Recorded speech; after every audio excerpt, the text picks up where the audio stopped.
Hey, what's slicing, everybody? Chris back with CAC Knives here with another knife review / knife overview video. Today we got the Sencut Vesperon, but before we get into the review, if you could really help out the channel by liking the video and subscribing, I'd really appreciate it. Also, let me know what you think of the knife down below. I really love reading comments and having knife discussions on the stuff that I show on my channel. So, today, the Sencut Vesperon. Now, this is not a exact model that you can buy. You can buy the basic version and put custom scales on them. These scales were done by TWK Knives. He has an eBay store. He also has an Instagram.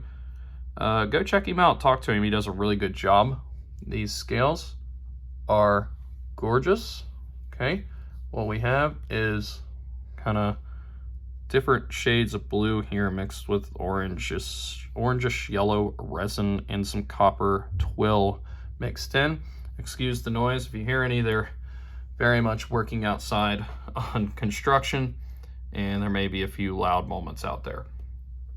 So let's bring out another knife that he also did the scales for, and another Sencut, the Fantara here. Much larger knife. This knife is very overbuilt, but yeah, he does all kinds of different scales, which is pretty cool. And he does a pretty good job for a newer person in the knife modding world. These are very different kind of scales, of course. I like to show them in different linings. Yeah, this knife isn't small. The Fantara is just huge. So let's bring out some more knives you might be more familiar with. We got the Civivi Elementum there and the QSP Penguin, two of the most popular knives out there in the knife world. I'm sure you've owned or at least held one of these to give you a good idea of the size of this knife here. Also do some actual measurements with the roller to get the true measurements. Looks like we have about a 3.5 inch blade here with a cutting edge of pretty much that, 3.5 inches. And you actually have a little more cutting edge due to the swedge of the blade. And overall, it's pretty much 8 inches long, maybe just a hair short of 8 inches, but pretty close. As far as the original scales go, on the knife that you would get right off the rip, they had these wood scales on them. Of course, they probably have like G10 and stuff. The original knife also just had a G10, a stainless steel clip, where mine, I upgrade all my Civivi and Sencuts to the titanium pocket clips. They make a few different kinds. Sometimes you can get lucky and find Lynch Clip has a few different pocket clips that fit Civivis and Sencuts as well. I have one on another one of my knives, and they look pretty nice also. So when I do knife reviews, I like to do 5 categories, and I give each a rating of 10, and then overall, and I give the knife a rating overall. I will be really upfront with you, especially because of these custom scales that TWK Knives did. This is one of my favorite knives in my collection. Even though it's a very budget knife, I love this knife to death. I love how it looks. I love how it operates. It's insanely smooth. Look how smooth it is. My goodness. Falls shut. And to some people, that's a little too smooth, right? Because they're afraid it'll fall on them or something. But, you know, if you do it right, you should have 0 issues. Easy to reverse flick, you know, so flipper tab works really well. But yeah, let's go ahead and get into the review. The fit and finish, the original knife came with great fit and finish. I would expect nothing less from Civivi and Sencut. The knife is still perfectly centered. I've not noticed any hot spots anywhere. I've not noticed any issues anywhere. This one didn't even come oily, if I remember right. Of course, he could have cleaned it, but yeah, the fit and finish is great. I would say 10 out of 10. It's exactly how it should be. The next category is price from the materials and the work. This knife on White Mountain Knives cost me under 40 bucks, so very budget friendly. Now granted, the scales were more expensive than the knife was. The scales as a pair were 65, so it was around $100 build if you count the scales. But you know, look at those scales, right? Nice wood mixed with the copper foil and the resin. They just look amazing. But yeah, 40 bucks, or under 40 bucks I should say, for 9CR 18 MOV, which is a pretty decent budget steel. Don't get it confused with all the crap CR steels. This one's actually decent.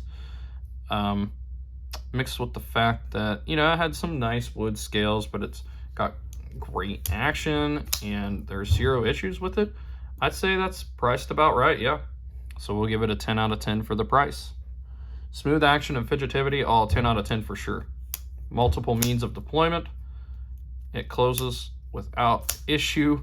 It opens without issue. There is 0 things stopping this action. And as you can see, they chose to do the most banging in the middle of the knife review.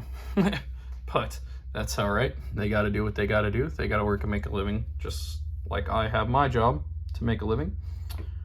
But yeah, the smooth action and fidgetivity, top tier, 10 out of 10. One of the smoothest knives that I've ever handled, actually, which is saying something for a knife that's under 40 bucks. Easy to carry and lightweight. Oh yeah, for sure. Considering how long this knife is, I mean, you saw it was bigger than the Elementum and the Penguin.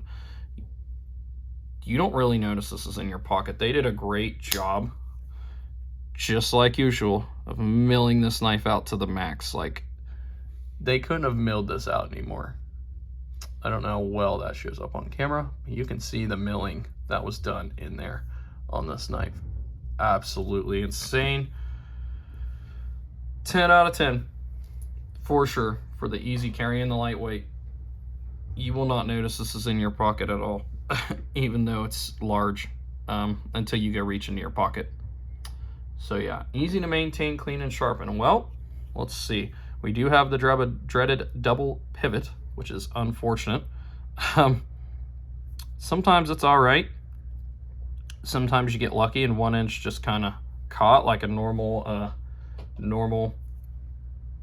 pivot would be, and then you only got to unscrew the one side. Sometimes they're free rotating, and whenever they're free rotating, you got to hold one end and lock it in place and unscrew the other end. And I just don't think that's necessary.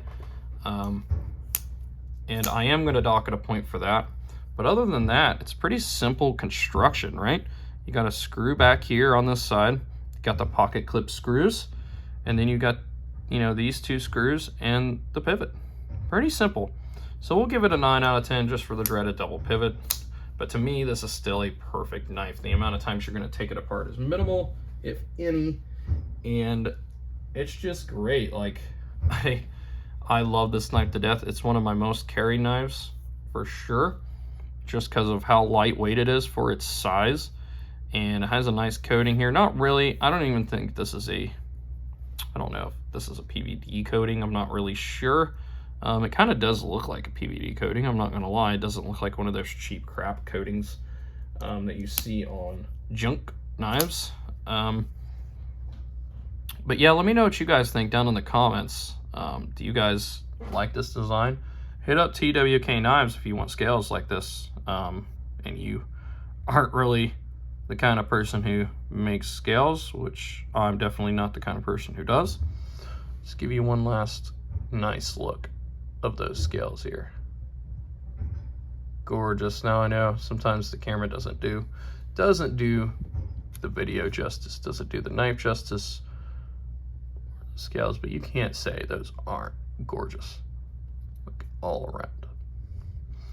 But yeah, let me know what y'all think of the knife down in the comments, and I will see you in the next video. Thanks, guys.